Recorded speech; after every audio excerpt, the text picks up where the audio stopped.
हमारे साथ हैं बीपीएससी के चेयरमैन अतुल प्रसाद। और एक बार फिर से परीक्षा की तिथि जो है वो घोषित हो गई है और जो अभ्यर्थी हैं उनके लिए बहुत ही सुनहरा मौका है। क्या कुछ खास है हम जानते हैं, किस तरीके से क्या कुछ अब परीक्षा को लेकर निर्धारित हुआ है?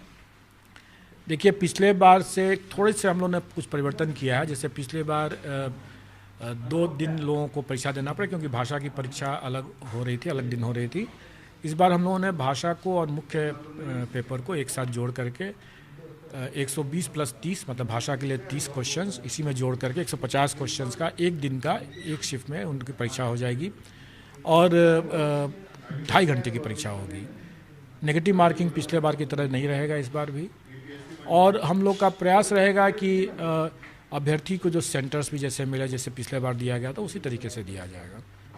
तो हम लोग भी इस बार ज़्यादा तैयार हैं। लेकिन एक बात अभ्यर्थी लोगों को भी समझना होगा कि पिछले बार उन लोगों के स्तर से कई गलतियां की गई थी। आवेदन पत्र में कई त्रुटियां रह गई थी, उनके दस्तावेजों में कई त्रुटियां रह गई थी। बार बार उन्होंने अवसर मांगा, हम लोगों ने अवसर दिया भी। इस बार वैसा नहीं होगा। इस बार हम लोग जो कट ऑफ डेट लास्ट दे रहे हैं उस तारीख तक जो भी त्रुटि का सुधार करना है कर लें। एक बार जब जमा कर देंगे उसके बाद हम लोग उसमें त्रुटि सुधार का कोई अवसर नहीं देंगे।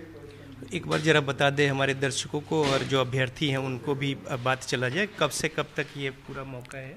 देखिए, हम लोगों ने जो डेट दिया है वो डेट है निबंधन एवं भुगतान प्रारंभ करने की तिथि 5 से, मतलब 5 से लेकर के 14 नवंबर तक वो निबंधन और शुल्क भुगतान कर सकते हैं। विलम्ब के लिए 3 दिन का टाइम और देना, 17 तारीख का टाइम रहेगा। और उसके बाद चूँकि पिछले बार उन लोगों ने कहा था कि हमें डॉक्यूमेंट अपलोड करने में काफ़ी कठिनाई हो रही थी वगैरह वगैरह, इसलिए हम लोगों ने उसके लिए अतिरिक्त समय दे दिया। तो आप वो अपने आवेदन के साथ अपना डॉक्यूमेंट भी डाल सकते हैं 10 तारीख से लेकर 25 तारीख तक। लेकिन ये ध्यान रहे कि इसके बाद कोई एक्स्ट्रा टाइम नहीं दिया जाएगा उनको। और प्रधानाध्यापक को लेके किस तरीके से, कितना पद है और उसके लिए क्या है? कल्याण विभाग का वो पद है, 31 पद है। और उसमें थोड़ा सा परिवर्तन है शिक्षा विभाग से कि इसमें प्रधानाध्यापक के लिए STET की आवश्यकता नहीं है, लेकिन इसमें अनुभव की आवश्यकता है, तो वो उसी के हिसाब से चलेगा। तो यदि देखा जाए इसमें तो बाकी चीज़ें जो है पूर्ववत हैं, एक पैटर्न जो है उसमें बदलाव हो गया सहूलियत के लिए, और साथ ही साथ कम समय में बेहतर होंगे, जो परीक्षार्थी हैं उन्हें भी फ़ायदा होगा। और भी इसमें बिल्कुल मेरा यही कहना है उनसे कि इधर उधर के बहकावे में नहीं है, अपना दिमाग लगाएं और उसमें अपना पढ़ाई में रखें, मन लगाएं। और मुझे पूरी उम्मीद है कि जैसे पिछले बार की तरह ही हम लोग इस बार भी समय के सीमा के अंदर ही सब काम करेंगे। परीक्षा भी साफ़ सुथरे तरीके से ली जाएगी, बायोमेट्रिक का भरपूर इस्तेमाल किया जाएगा, टेक्नोलॉजी का इस्तेमाल किया जाएगा और हम साफ़ सुथरी परीक्षा देंगे। और हम उम्मीद करते हैं कि अभ्यर्थी भी अब साफ़ सुथरे तरीके से एग्ज़ाम दें अपना। तकनीकी तौर पे भी कुछ बदलाव होंगे एडमिट कार्ड को लेके, या बाकी चीज़ें जो व्यवहार में कुछ अगर ऐसा कुछ संज्ञान में आया हो इसको लेके? OMR पिछले बार क्या हुआ कि अभ्यर्थीगण OMR शीट में कई प्रकार की गलतियां की है। रोल नंबर की गलती की है, सीरीज़ की गलती की है, सब्जेक्ट कॉम्बिनेशन की गलती की है। इस बार हम लोग रोल नंबर तो खैर उनको भरना ही होगा, इस गलती के लिए हम लोग इस बार कोई मतलब कंसिडरेशन नहीं होगा, इन द सेंस कि अगर वो गलती करते हैं और हमारा सिस्टम नहीं पकड़ पाता है तो उनका लॉस हो जाएगा उसमें। तो इसलिए हम लोग उनसे भी कहेंगे कि वो सतर्क रहें और हम बेशक प्रयास करेंगे कि OMR शीट में हम वैसी प्रविष्टियां लें ही नहीं जो वो अपने आवेदन के समय दे चुके हैं। जैसे अगर वो अपने आवेदन के समय में भाषा का या सब्जेक्ट कॉम्बिनेशन का अपना जो आवेदन में भरे हैं वही सब्जेक्ट कॉम्बिनेशन या वही भाषा उनको लेना होगा वहाँ पर, और उसके लिए हम कोई एंट्री OMR शीट में नहीं करने देंगे उनको, क्योंकि जब वहाँ एंट्री करते हैं तो आवेदन में कुछ और है, वहाँ कुछ और, उसी में गलती होती है।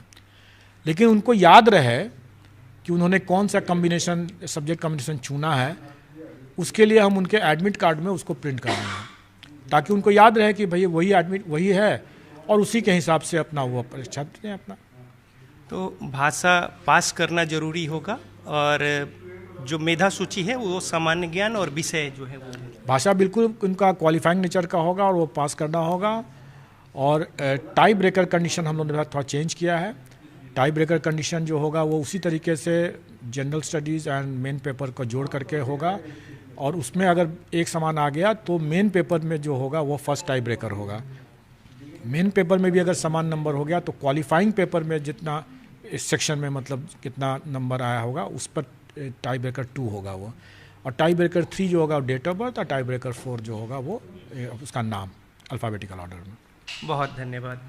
तो बीपीएससी के चेयरमैन अतुल प्रसाद बता रहे हैं कि किस तरीके से कुछ पैटर्न में बदलाव हुए हैं और बहुत ही प्रतिबद्धता के साथ इस बार फिर से और बहुत ही रिकॉर्ड समय सीमा में परिणाम जो है वो भी दिए जाएंगे। और द्वितीय चरण शिक्षक बहाली जो प्रतियोगिता परीक्षा है बीपीएससी के द्वारा, इसके समय की घोषणा कर दी गई है कि किस तरीके से फॉर्म भरना है और क्या कुछ एहतियात बरतने हैं, और साथ ही साथ ये भी कह रहे हैं कि परीक्षार्थी जो है अभ्यर्थी वो पूरी तैयारी करें और मनोयोग से इसमें शामिल हों।